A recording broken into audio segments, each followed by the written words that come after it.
नमस्कार। आज हम आपको भैरवपुर नाम के एक गांव की कहानी सुनाने वाले हैं।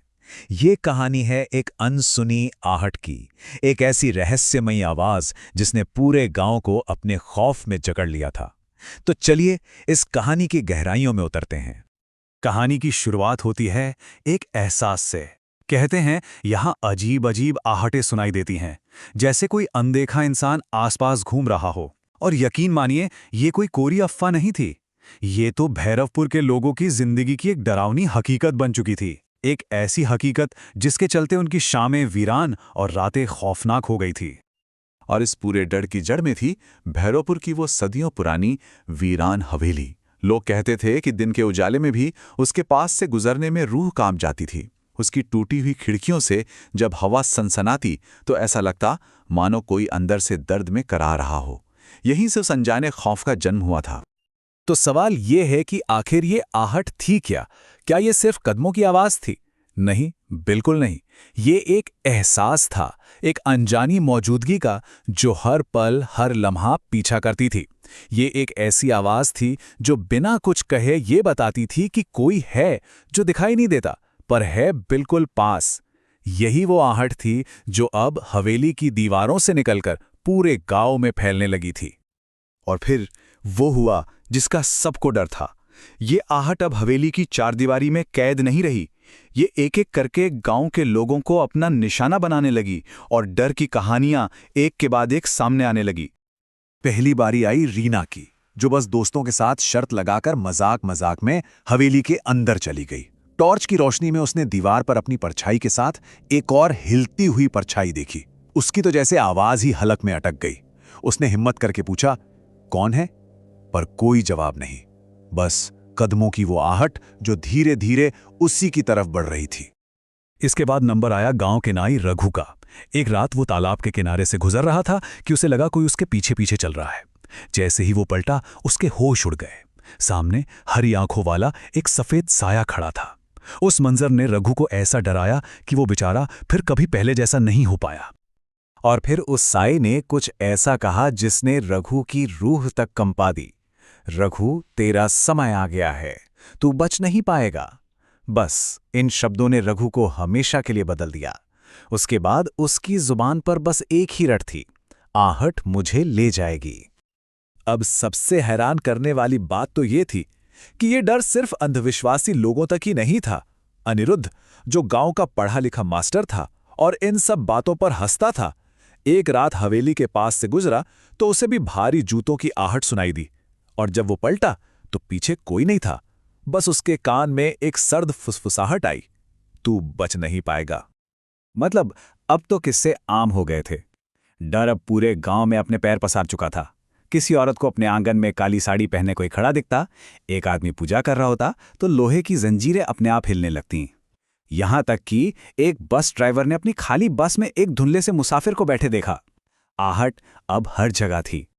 अब जब पानी सर से ऊपर जाने लगा, जब दहशत ने पूरे गांव को अपनी गिरफ्त में ले लिया, तब जाकर पुलिस को इस मामले में आना पड़ा। यहीं से कहानी में एक नया मोड़ आता है, जहां सच की तलाश के लिए एक ऑफिशियल इन्वेस्टिगेशन शुरू होती है। और इस केस की जिम्मेदारी मिली डीसीपी अरविंद को। अब अरविंद वो अफसर था जो इन भूत प्रेत की बातों को गांव वालों का वहम समझकर हंस देता था। उसका एक ही मकसद था, इस हवेली के राज का पर्दाफाश करना और सबको ये दिखाना कि डर हवेली में नहीं, उनके दिमाग में है।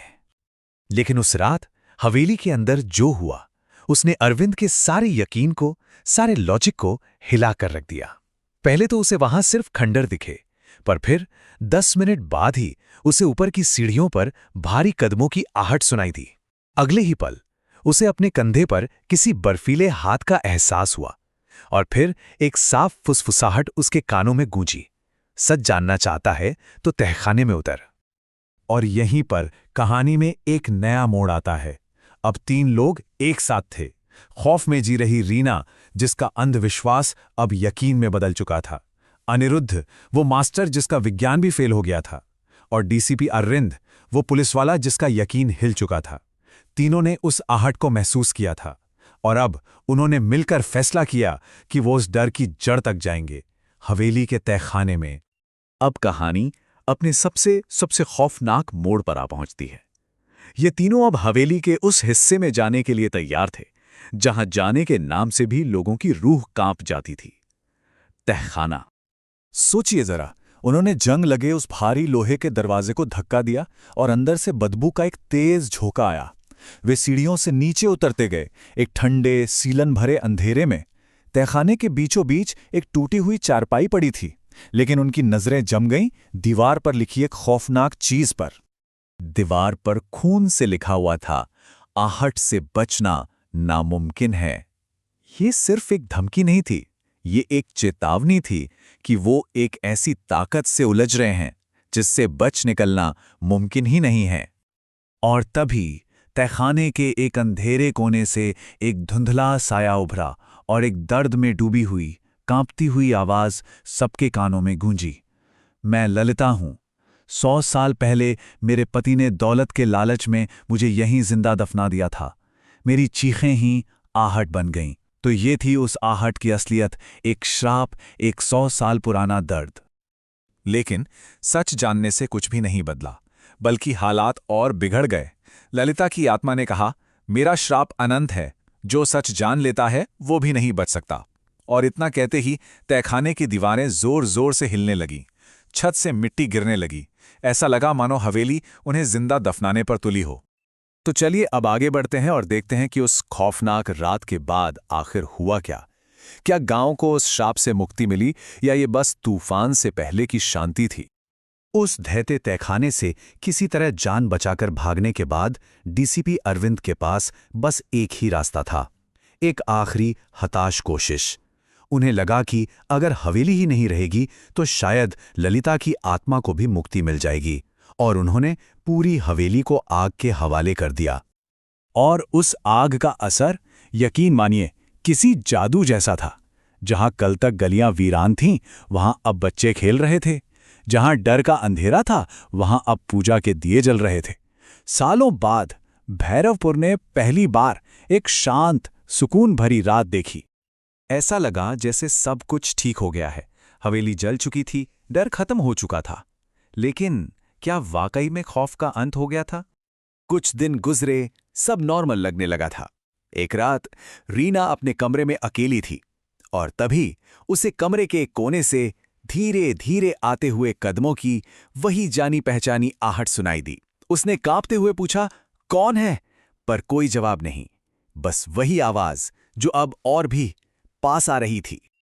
और कहानी यही खत्म होती है, इस डरावने सच के साथ। आहट सिर्फ एक आवाज नहीं, बल्कि एक अनदेखा साया है जो हर जगह आपका पीछा करता है। भैरवपुर की हवेली तो जलकर राख हो गई, लेकिन आहट आज भी जिंदा है। और ये हमें याद दिलाती है कि कुछ डर कभी नहीं मरते, वो बस अपना ठिकाना बदल लेते हैं।